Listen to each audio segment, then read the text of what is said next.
Hi, are you someone who's looking for help with anxiety? In this video, I'm going to be talking about how meditation can help to reduce anxiety.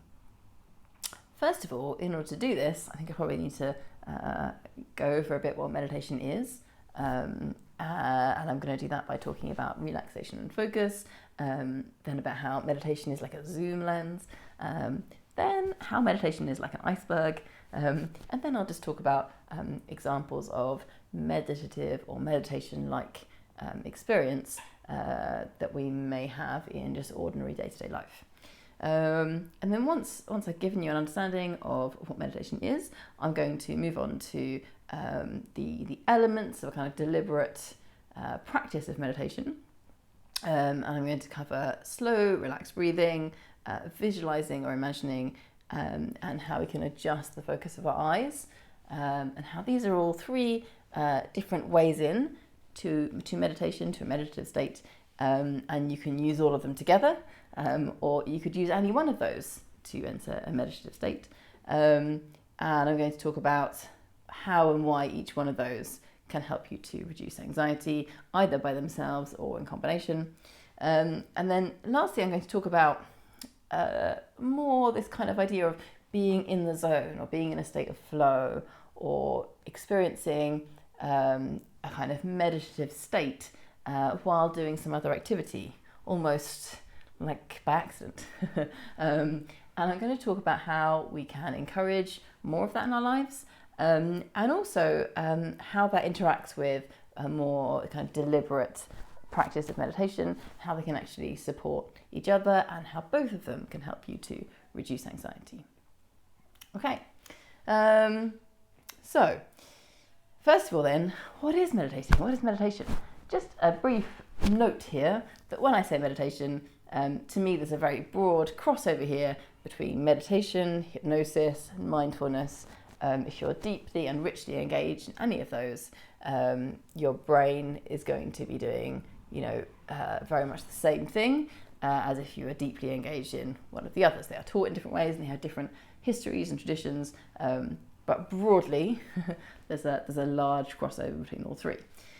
Okay, so meditation or hypnosis or mindfulness involve developing the ability to be in a relaxed and focused state.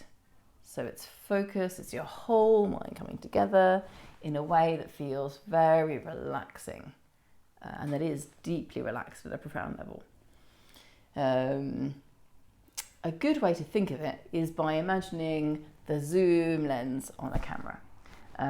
So if I were going for a walk in a park, I might notice my friend over there and say hello, and I'm in a kind of normal everyday state, and I'm talking to my friend, and I might glance down at the floor, and I might as I'm going past, I might notice a tree and a bird, and I keep going. Now, you can almost, a good metaphor for meditation is to imagine that it's a zoom lens. So rather than simply noticing, oh yeah, tree, bird, I am zooming in and I can see every leaf on the tree. And I can see not just the bird, but I can see the nest, I can see the eggs, and I can see the colour of the eggs. And I'm going in close, and it actually shifts my sense of space and my sense of time. It may well feel like time is slowing down, but sometimes it can feel like time is speeding up.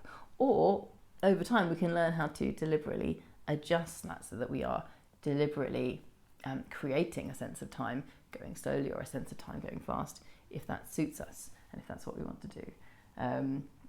People often report there's a sense of timelessness in meditation.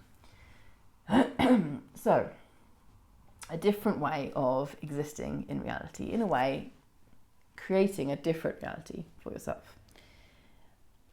Another really good metaphor for understanding a bit about meditation is to think of an iceberg. So, and this is a classic image, right? If you Google iceberg and have a look at one, you may just have an image of this in your head. You have this top part on the surface, and then there's this huge amount underneath. Huge amount. Most of the iceberg is here. And if you think in normal everyday life, we are functioning using a certain amount of our mind. And this kind of busy part is what we're conscious of. And we're using, a small amount of our mind.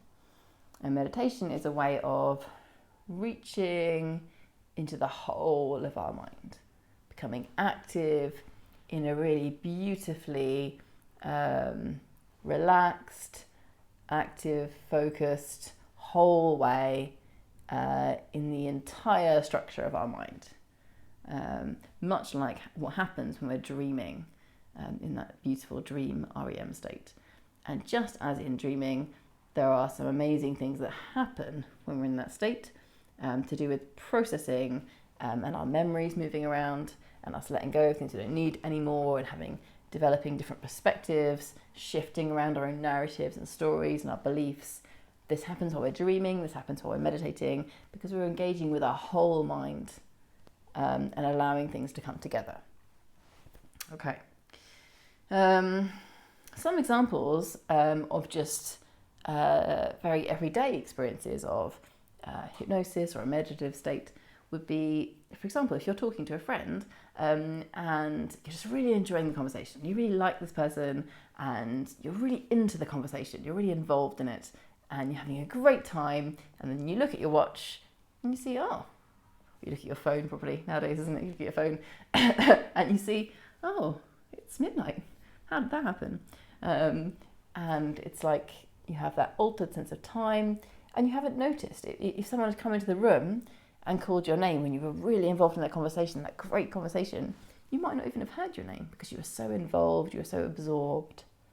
So that's a key quality to meditation or hypnosis as well, is being absorbed in a way that feels great. That's part of the kind of focus that's being developed through meditation. Other examples that are kind of,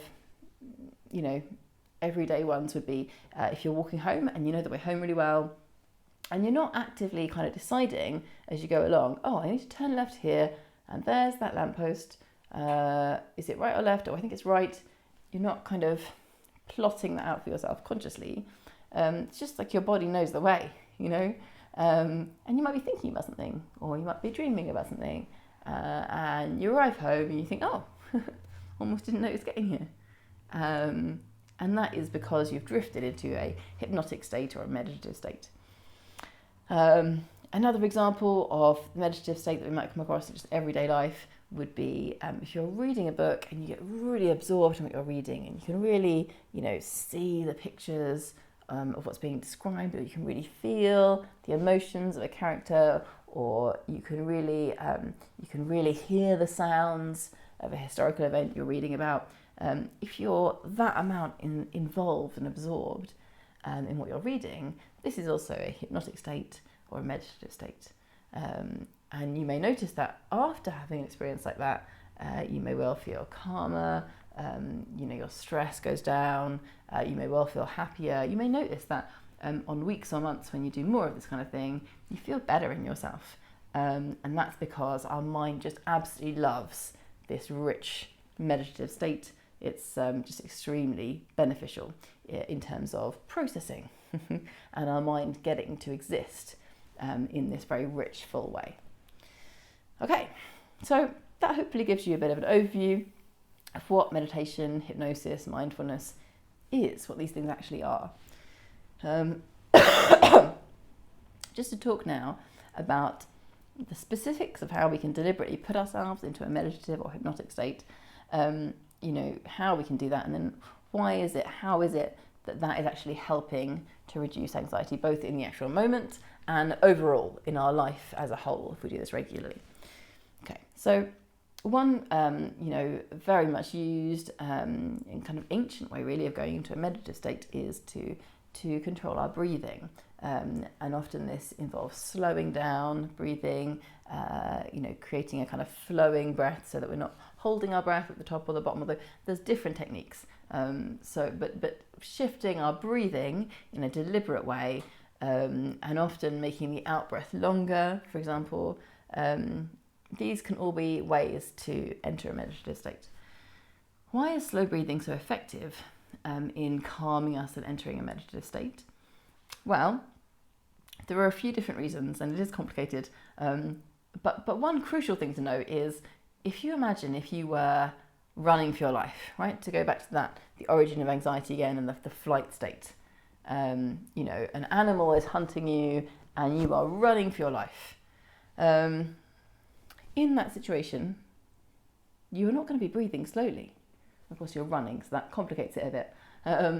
But even if we imagine you turn a corner and you see a dangerous animal or a dangerous person, you know, someone where you know that your life is in danger, you know, within the next 10 minutes, you are not breathing slowly. Someone pushes you off a cliff, you're not breathing slowly. You suddenly see, you know, an animal that might rip you apart, you're not breathing slowly. So your brain knows, and your body knows at a very deep, primal, physical level, that if you are in mortal danger, you are not going to be breathing in a slow, relaxed, easy, flowing way. So it's very convincing to your brain and your body that you are safe if you are breathing in this way. So, you know, and it's a very direct way in terms of the way that your brain works to communicate safety to yourself. And this is very helpful for kind of swiftly entering a state of very deep calm. So that's why you feel calm in the moment of doing it. And actually it can take a little while to build up. And there's more about this in the guide that I've developed on meditating, because this is complicated. But if you go to orlakirby.com /learn to meditate, you can learn more about this there. But essentially, it can take a little time. If you've had high anxiety or high stress for a long period of time, it's not necessarily going to be the case that slow breathing is going to calm you after one day of practice. And this is because the messaging has changed in your brain, and the amygdala, the part of your brain that selects fight or flight, isn't quite as clearly able to listen to that breathing information, that breathing data coming in, because it's just gone into a different state. So that's why it can take practice. It can take, you know, days, weeks, you know, of practice for this to start having an effect, and that effect will build and grow over time. For very severe or long-term anxiety, it may take months, but it's not going to, you know, it's going to get gradually better and better and easier over time to enter this relaxed state. Yeah, so really worth learning though, right? Really worth putting in the time to learn slow, relaxed breathing. And that, you know, if you Google diaphragmatic breathing, you'll see all kinds of examples. You can use my meditation guide that I just referred to earlier, which is orlakirby.com /learn to meditate.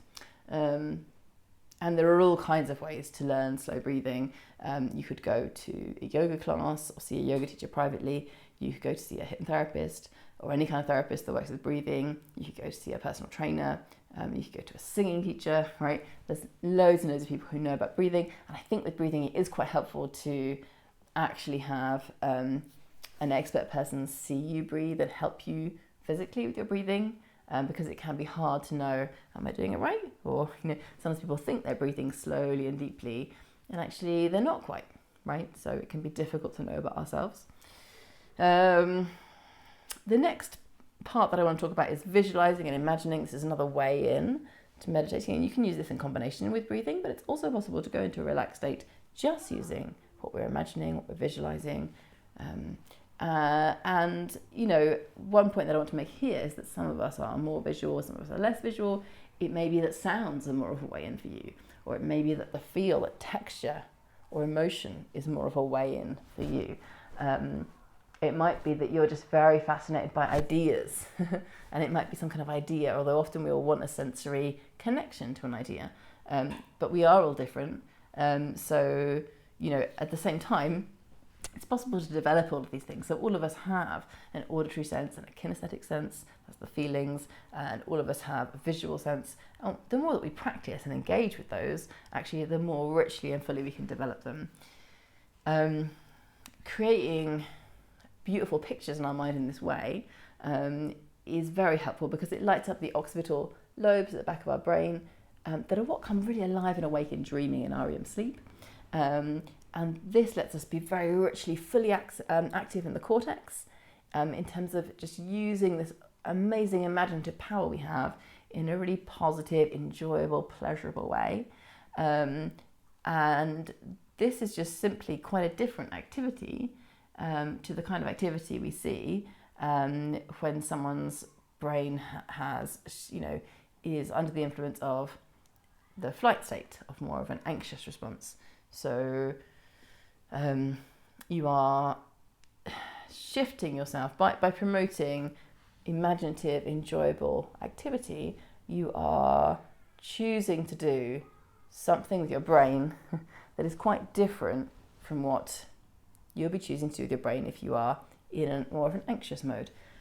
So of course we do use our imagination when we're anxious, often imagine things going badly, but if we imagine anything that feels positive, that fills us with happiness or excitement or a sense of joy or beauty, and any of this is going to be moving us more and more into a meditative state. And particularly because of that focus, if we stay with one scene, of course you can drift it. It doesn't have to be, doesn't have to make sense. But sometimes if we're flicking too much between a lot of things, that can start to feel less relaxed or less focused. So sometimes having some kind of story or throughway, which is where hypnosis scripts can be really useful, or something guided that you listen to, can also be really great. And there are resources for all of that in the meditation guide that I put together. So if you go to orlakirby.com/learn to meditate, you can find resources for developing your imagination in this way. Another way into the meditative state, and this is the last that I'm going to talk about, is to adjust the focus of your eyes. Now, this is a difficult one to describe briefly, so I would really recommend downloading the meditation guide and watching the video in there about how to shift the focus of your eyes. But very briefly, it's about, rather than a hard focus of the eyes, going into a soft focus. That just feels lovely, so that you're taking in your peripheral vision. And rather than being very focused on a particular point, you are widening and softening your focus so that you can see all around you. And as we do this, we actually become aware of even what's behind us. Where's that wall behind me? Can I kind of feel where that is? Do I have a sense of where that is? You're widening out your awareness to the whole room, really far around the side. And this is shifting the way that we are existing. And again, if you think about the flight state, in fight or flight, we would be very focused on the particular person or creature that we're fighting with or running away from. It would be kind of quite a hard focus.